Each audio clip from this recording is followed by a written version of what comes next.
কাম হৈ গৈছে এই চৰকাৰৰ কাম ইতিমধ্যে ৰাস্তা পদূলিৰ কাম এইখনভাৱে যথেষ্ট আগুৱাই যাব পাৰোঁ। কাৰণ আপোনালোকে দেখিছে যে এতিয়া লাহে লাহে ৰাস্তা পদূলি ভাল হোৱাৰ কাৰণে মানুহবিলাকে কাম কাজলৈ আহিবৰ কাৰণে হওক, ছাত্ৰ ছাত্ৰীবিলাকে আমাৰ স্কুল কলেজলৈ যোৱাৰ ক্ষেত্ৰত যথেষ্ট আগতকৈ এটা ভাল তেওঁলোকে পঢ়া শুনাটো আগবাঢ়ি যাবলৈ সক্ষম হৈছে। তো সেইকাৰণে ৰাস্তা পদূলিৰ কাম এতিয়াও বহুত বাকী আছে। এইখিনি কাম আমি অহা কেইবছৰ আমি সম্পূৰ্ণ কৰিবৰ কাৰণে আমাৰ অসমৰ জনপ্ৰিয় মুখ্যমন্ত্ৰী ডক্টৰ হিমন্ত বিশ্ব শৰ্মা ডাঙৰীয়াই পৰিকল্পনা প্ৰস্তুত কৰিছে।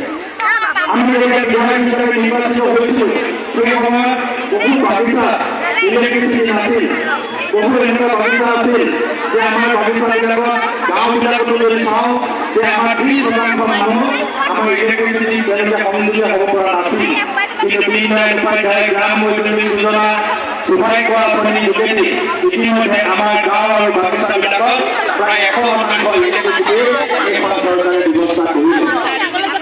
লগতে যদি আমি চাওঁ যে এইখন চৰকাৰৰ দিনতে 24 ঘণ্টাৰ ভিতৰত আমি 24 ঘণ্টা আমি ইতিমধ্যে বিজুলী দিবৰ কাৰণে এইখন চৰকাৰে চেষ্টা কৰিছে।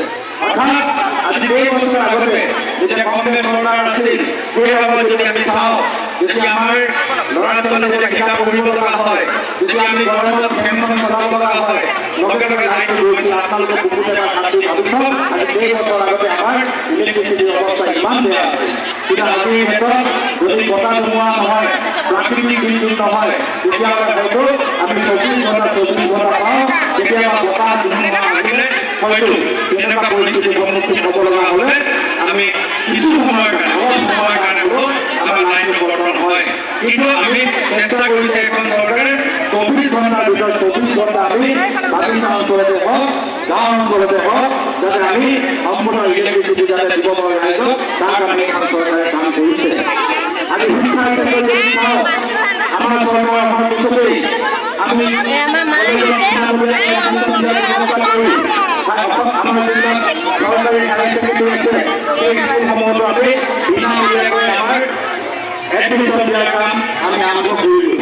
আৰু ইতিমধ্যে এটা সময়ত গাঁৱৰ কৃষকৰ পৰিয়ালসকলে হওক, চাহ শ্ৰমিকৰ পৰিয়ালসকলে হওক, যেতিয়া পুত্ৰ আৰু কন্যা দুয়োটাই যেতিয়া মেট্ৰিক পাছ কৰে, কোনোবাই হায়াৰ ছেকেণ্ডেৰী পাছ কৰে, তেতিয়া আমি দেখিছিলোঁ যে সেই পুত্ৰজনৰ এডমিশ্যন লৈছিল আৰু কন্যাগৰাকী কন্যা